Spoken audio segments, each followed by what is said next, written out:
Hi friends, welcome back to my channel. ఈరోజు మీకు ఈ సీరియల్లో ఏం జరిగిందో తెలుసుకోవాలి అనుకుంటున్నారా? అయితే వెంటనే మనం సీరియల్లోకి వెళ్ళిపోదాం. ఇక అవని అయితే ఒక దగ్గర కూర్చుని చాలా బాధపడుతుంది. వాళ్ళ అమ్మని తలుచుకుంటూ, అమ్మా ఏమైపోయావమ్మా, ఎక్కడికి వెళ్ళావమ్మా అంటూ ఇక అవని ఏడుస్తూ ఉంటే అక్షయ్ అవని దగ్గరకు వచ్చి, ఎందుకు అవని బాధపడుతున్నావు? మీ అమ్మ కనిపించకపోవడానికి కారణం ఖచ్చితంగా ఆ చక్రధరే. వాడే అత్తయ్యని ఏదో చేసుంటాడు.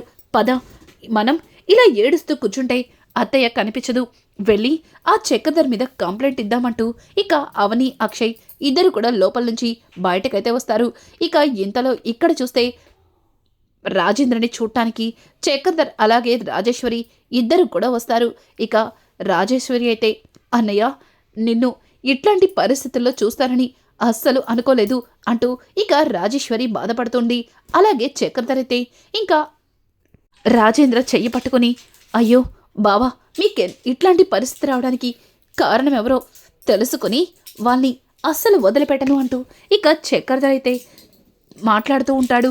ఇక ఇంతలో అక్షయ్ లోపల నుంచి బయటికి వచ్చేసరికి ఇంకా చక్రధర్ చెయ్యి పట్టుకుని ఉన్న చక్రధర్ని చూసి కోపంతో రగిలిపోతూ, రేయ్ నీకోసమే వస్తున్నాన్రా, నింత ధైర్యం రా, నేరుగా నా ఇంటికే వస్తావా అంటూ ఇక రాజేంద్రని పట్టుకున్న చక్రధర్ చొక్కా పట్టుకుని, రేయ్ చెప్పరా, చెప్పు, మా అత్తయ్యని కిడ్నాప్ చేసింది నువ్వే అని నాకు తెలుసు. మా అత్తయ్య ఎక్కడ ఉందో నిన్ను వదిలిపెట్టను, చెప్తావా లేదా అంటూ ఇక అక్షయ్ అయితే చక్రధర్ చొక్కా పట్టుకుని నిలదీస్తూ ఉంటే ఒక్కసారిగా అందరూ కూడా షాక్ అయిపోతారు. ఇంకా రాజేశ్వరి అయితే, అక్షయ్ వదులు వదులు, ఏం చేస్తున్నావు? అసలు నీకేమైనా అర్థమవుతుందా? ఆయన మీ అత్తగారిని కిడ్నాప్ చేయడం ఏంటి? అసలు నువ్వేం మాట్లాడుతున్నావో నీకేమన్నా తెలుస్తుందా అంటూ ఇక రాజేశ్వరి అయితే బలవంతంగా అక్షయ్ని వదిలిస్తుంది. ఇంకా అక్షయ్ అయితే, అత్తయ్య వీడి గురించి తెలియక నువ్వు వీడిని గుడ్డిగా నమ్ముతున్నావు. వీడు నువ్వు అనుకున్నంత మంచివాడేమీ కాదు, వీడు చాలా దుర్మార్గుడు, వీడు నిన్ను మోసం చేశాడు అంటూ ఇంకా అక్షయ్ అయితే చక్రధర్ గురించి నిజం బయట పెట్టేలోపే అవని, ఏవండి అంటూ ఇంకా అక్షయ్ని ఆపుతుంది. ఏవండి, ఏంటండి, ఏంటి ఆవేశం అంటూ ఇక అవని అయితే అక్షయ్కి నచ్చ చెప్తూ ఉంటే, అక్షయ్ చూడవని, ఎన్ని రోజులు ఈ మంచిదనంతోనే నువ్వు అందరితో మాటలు పడుతున్నావు. చూడు, నువ్వొక్కసారి ఎదురు తిరిగి చూడు. ఇంతవరకు నీ మీద కుట్రలు చేసిన వాళ్ళందరూ నీ కాళ్ళ దగ్గర పడుంటారు. చూడవని, అత్తయ్య గారు కనిపించకపోవడానికి కారణం వీడే అని నాకే కాదు నీకు కూడా తెలుసు. కానీ నువ్వు ఎందుకు ఇలా మౌనంగా ఉంటున్నావు అని అంటుంటే ఇక పార్వతి ముందుకొచ్చి, అక్షయ్ నీకేమన్నా పిచ్చి పట్టిందా? వాళ్ళమ్మ కనిపించకపోవడానికి అన్నయ్య గారు కారణం అంటావేంటి? అయినా ఈ మధ్య నువ్వు మరి అవని ఏం చెప్తే దానికి ఇలా తల ఊపుతావని అస్సలు అనుకోలేదు అంటే ఇక రాజేశ్వరి అయితే, అయినా వాళ్ళమ్మ కనిపించకపోవడానికి నా భర్త కారణమేంటి? నా భర్త మీద మరో కొత్త నిందని తయారు చేశారని అర్థమవుతుంది.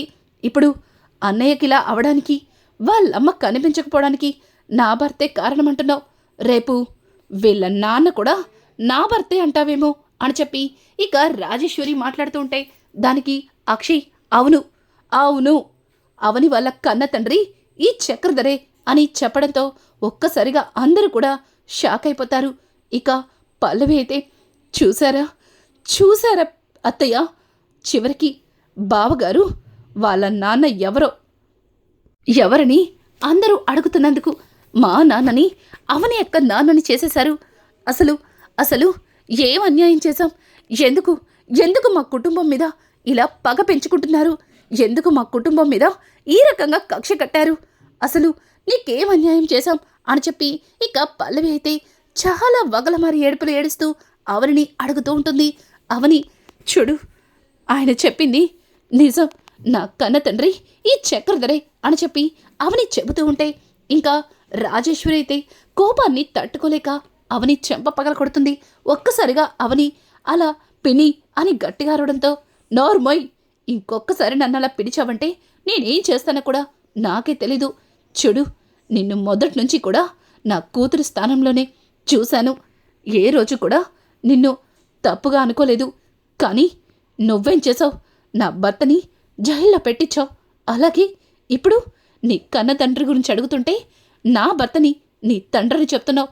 చూడు అవని, నువ్వేం చేసినా ఒప్పుకుంటానేమో, అంతేగాని ఇలా మీ అమ్మకి నా భర్తని చెప్తే మాత్రం ఊరుకునేది లేదు. అయినా ఒక మనిషి మీద నిందలు వేయచ్చు, కానీ ఇటువంటి నిందలు వేయడం నీకు పద్ధతి కాదు. అయినా మరొకరి భర్తని, నీ తల్లికి భర్తని చెప్పడానికి నీకు సిగ్గనిపించట్లేదా? రేయ్ అక్షయ్, ఇదేనా నువ్వు నన్ను అర్థం చేసుకుంది? రేయ్, నిన్న కాక మొన్నొచ్చినా పెళ్ళాన్ని వెనకేసుకొస్తున్నావు. చిన్నప్పటి నుంచి తల్లిలా చూశాను. నేనేంటో అలాగే నా భర్త ఏంటో నీకు తెలీదా అంటూ ఇక రాజేశ్వరి మాట్లాడుతుంటే, రాజేశ్వరి మాటలకి ఇంకా అక్షయ్ అయితే, చూడత్తా, నువ్వు నీ భర్త చక్రధర్ చెప్పిన మాటలకి గుడ్డిగా నమ్ముండొచ్చు, కానీ వీడొక మోసగాడు. వీడు మా అత్తగారిని పెళ్లి చేసుకొని వదిలేశాడు. తర్వాత డబ్బున్న నీ చుట్టూ తిరిగి నిన్ను పెళ్లి చేసుకున్నాడు అని అంటుంటే ఇక పల్లవి అయితే, చాలు ఇంకా ఈ మాటలు నేను వినలేకపోతున్నాను. అమ్మమ్మ, ఇంత జరుగుతున్నా నువ్వేం మాట్లాడవేంటి అని అంటుంటే ఇక పెద్దావిడైతే అక్షయ్ చెంప పగలకొట్టి, రేయ్, ఇంకొక్క మాట నా అల్లుడు గురించి తప్పుగా మాట్లాడావంటే చంపేస్తాను. ఇంతవరకు నా అల్లుడిని జైల్లో ఉంచి రకరకాల కేసులు పెట్టి బయటికి రాకుండా చేశారు. నా అల్లుడు ఏదో తన తెలివిని ఉపయోగించుకుని బయటికి వచ్చాడు. తనిప్పుడు పూర్తిగా మారిపోయాడు. కానీ నా అల్లుడి మీద ఇలా లేనిపోని అబండాలు వేసి మళ్ళీ నా అల్లుడిని ఇలా అందరి ముందు ఒక దోషిని చేయాలనుకుంటున్నారు. ముఖ్యంగా నీ పెళ్ళం చెప్పిన తప్పుడు మాటలు విని నా అల్లుడిని నీ పెళ్ళానికి నాన్న అని చెప్తున్నావు. ఛీ, పరాయి మగోడిని తండ్రిని చెప్పుకోవడానికి అసలు దానికి సిగ్గులేదు. కనీసం నీకైనా ఉండాలి కదరా అంటూ ఇక పెద్దవాడైతే అక్షయ్ని మాట్లాడుతూ ఉంటే ఇక అక్షయ్, లేదు, మీ అందరికీ ఎలా చెప్పాలో నాకు అర్థం కావట్లేదు. అవని వాళ్ళ కన్న తండ్రి ఈ చక్రధరే మా అత్తయ్య గారి భర్త అని గట్టిగా అరవస్తుంటే ఇంకా పల్లవి, ఓ అవునా, సరే బావగారండి, మీరన్నట్టు మా నాన్నే వీళ్ళమ్మ మీనాక్షికి భర్తే అయ్యుండొచ్చు. దానికి సాక్ష్యం కావాలి కదా. మా నాన్నగారు మీ అమ్మని పెళ్లి చేసుకున్నట్టు ఏదైనా సాక్ష్యం ఉందా? ఆ సాక్ష్యాన్ని చూపించండి. అప్పుడు మీరన్నట్టుగానే మా నాన్నే అవని అక్క నాన్నని నమ్ముతాము అని అడగడంతో ఒక్కసారిగా అక్షయ్ మౌనంగా ఉండిపోతాడు. ఇక అవని అయితే సాక్ష్యం అనగానే ఏం చెప్పలేక అక్షయ్ వైపు చూస్తుంది. అక్క, నిన్నే బావగారి వైపు చూస్తావేంటి? మా నాన్న మీ నాన్న అని చెప్తున్నావు కదా, మరి దానికి సాక్ష్యం కావాలి కదా. మా నాన్నగారు మీ అమ్మని పెళ్లి చేసుకున్నాడు అన్నందుకు ఏదో ఒక సాక్ష్యం అయితే ఉంటుంది కదా, అది చూపించండి అని అడగడంతో ఇక అవని అయితే లోపలికి వెళ్ళి కబోర్డ్లో వాళ్ళమ్మ నాన్న కలుసున్న ఫోటోనైతే చూపిస్తుంది. అది చూసిన పల్లవి పగలబడి నవ్వుతూ, చూడక్క, ఇంతకుముందు ఇటువంటి ఫోటోని ఒక అతను తీసుకొచ్చి అందరి ముందు బయట పెట్టాడు. కానీ అది ఫేక్ ఫోటో అని మా డాడే వచ్చి వాడిని చిదకొట్టి బయటికి పంపించాడు. మరి అతను ఇట్లాంటి ఫోటోల్ని 100 సృష్టించచ్చు. మరి ఈ ఫోటోని నువ్వు కూడా క్రియేట్ చేసావని చెయ్యవని నమ్మకం ఏంటి?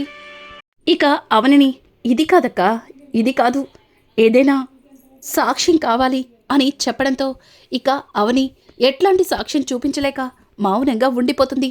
ఇంకా పల్లవి అయితే దొరికిందే అవకాశం అన్నట్టుగా, ఛీ, ఇలా నా కన్న తండ్రిని పట్టుకొని నీ తండ్రి అని చెప్పుకోవడానికి నీకు సిగ్గనిపించట్లేదా? అయినా నీకంటే సిగ్గులేదు. మీ అమ్మకన్నా సిగ్గుండాలి కదా మా నాన్నని తన భర్త అని చెప్పటానికి అని చెప్పి పల్లవి అయితే చాలా నీచంగా మాట్లాడుతూ ఉంటుంది. ఒక్కసారిగా ఇక ఎవరో వెనుక నుంచి, ఏయ్, ఎవరిని పట్టుకుని ఏం మాట్లాడుతున్నావు? అవని చెప్పింది నిజం అని చెప్పి ఒక వాయిస్ వినిపిస్తుంది. అది విన్నా పల్లవి అలాగే కుటుంబ సభ్యులందరూ కూడా షాక్ అయిపోయి వెనక్కి తిరిగి చూస్తారు. ఇక కమల్ అయితే మీనాక్షిని తీసుకుని వస్తాడు. మీనాక్షి, నా కూతురు చెప్పింది నిజం, నా మెడలో తాళి కట్టింది ఈ చక్రధరే అని చెప్పి మీనాక్షి అయితే ఇక అందరి ముందు నిజం చెప్తుంది. ఒక్కసారిగా మీనాక్షి మాటలు విన్న కుటుంబ సభ్యులందరూ కూడా షాక్ అయిపోతారు. ఇక రాజేశ్వరి అయితే, ఏంటమ్మా పెద్ద మనిషి, నువ్వేదో పెద్ద ఆవిడవని, నీ విషయంలో నా కూతురు తప్పు చేస్తే నీకు క్షమాపణ చెప్పడానికి వచ్చాం, కానీ నువ్వులా ఒక బజార్ దానిలాగా ప్రవర్తిస్తావని అస్సలు అనుకోలేదు అని అంటుంటే, ఇక ఆ మాటకి మీనాక్షి చాలా కోపంగా రాజేశ్వరి మీద చెయ్యెత్తుతుంది. చూడండి, ఇప్పుడే మిమ్మల్ని కొట్టి మీరన్న మాటకి బదులివ్వగలను, కానీ నాకు సంస్కారం ఉంది. చూడండి, మీరు తప్పుగా మాట్లాడారని మిమ్మల్ని కొట్టి నేను తప్పు చేయలేను.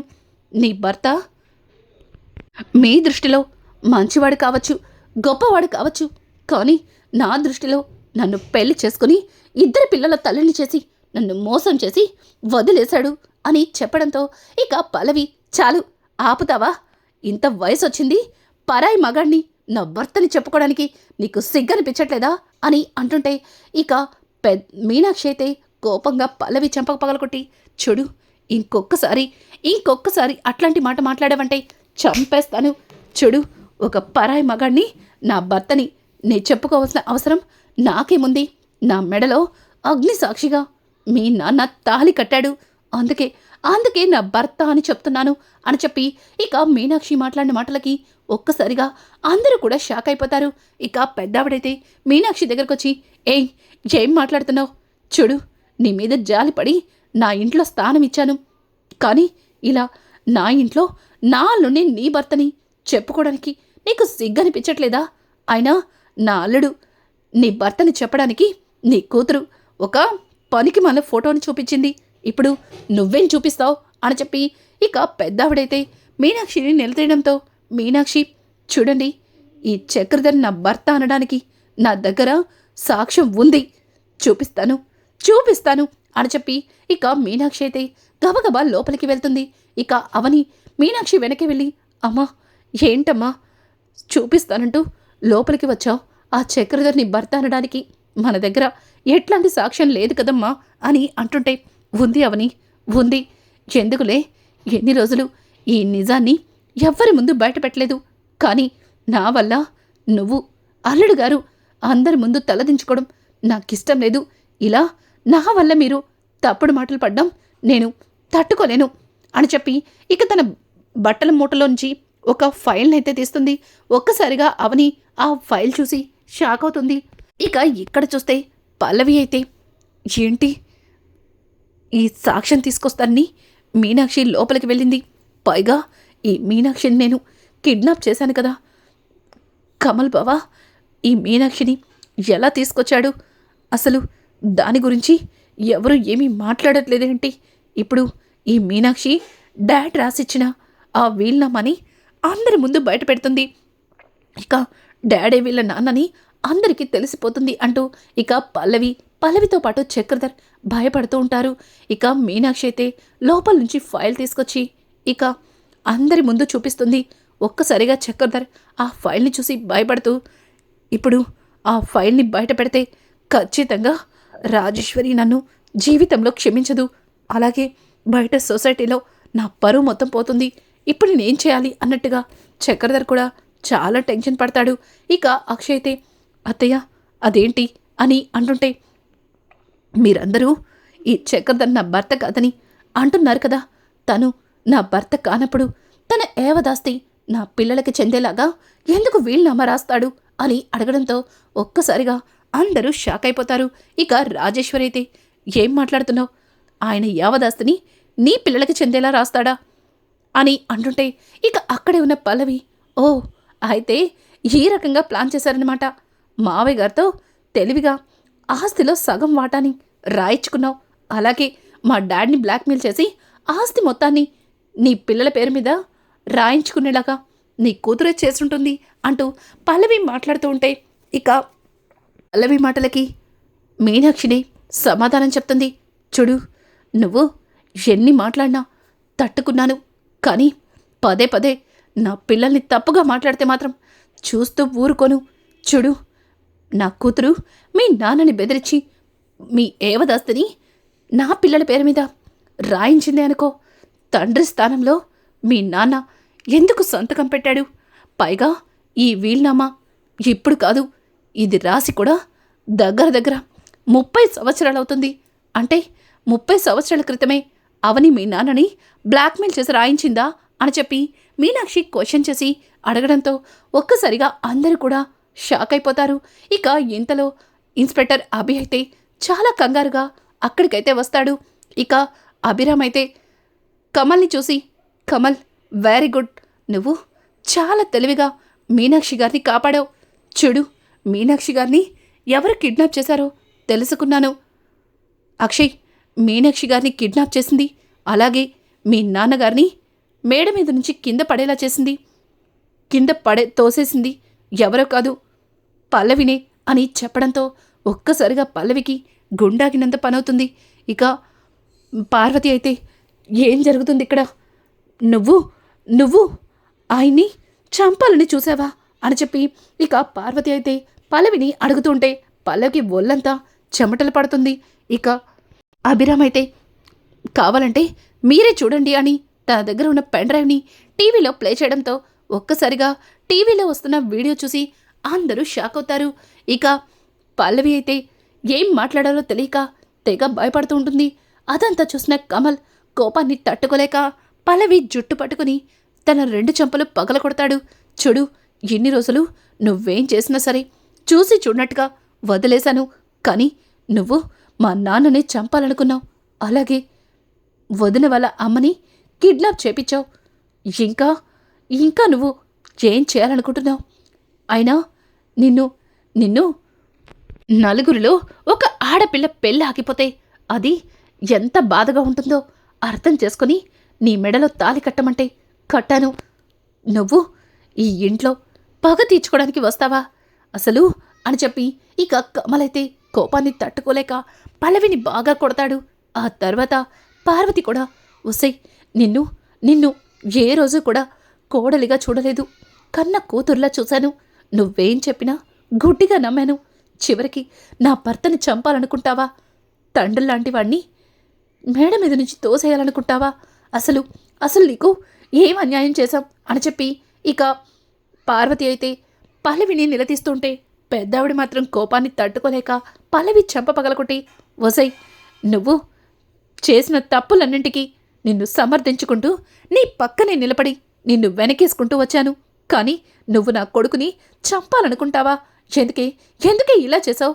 చూడు, నువ్వు నా కూతురువని, నువ్వు నా మనవరాలివని ఇంట్లో అందరికంటే నిన్నే ఎక్కువగా చూశాను, కానీ నువ్వు ఈరోజు నా కొడుకుని చంపాలని చూసావని తెలిసిన తర్వాత నీ మీద నాకు అసహ్యం వేస్తుంది అంటూ పెద్దావిడైతే పల్లవిని కొడుతుంది.